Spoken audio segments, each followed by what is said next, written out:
জীবনে কত রকম মানুষের সাথে পরিচয় হলো, আবার কত মানুষের চেহারাটাও ভুলে গেছি। মানুষের চুপচাপ ধীরে ধীরে চোখের সামনে থেকে আড়াল হওয়া দেখে এখন আর অবাক লাগে না।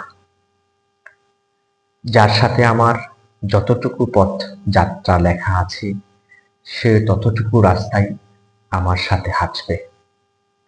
মাঝপথে আলাদা রাস্তায় ঢুকে পড়লে আমি আর আশ্চর্য হই না, কারণ চিরবাস্তব হলো মানুষ তার পছন্দের জায়গাটা ছুটে যাবেই। কে চলে গেল, কেন চলে গেল, এসব এখন আর খোঁজা হয় না।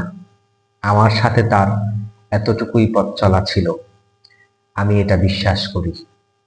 মেনে নেই সবাই তার গন্তব্যস্থল খুঁজে পাক, আমি কারো শেষ গন্তব্য হব এটা জরুরি না। বই শেষ অধ্যায়।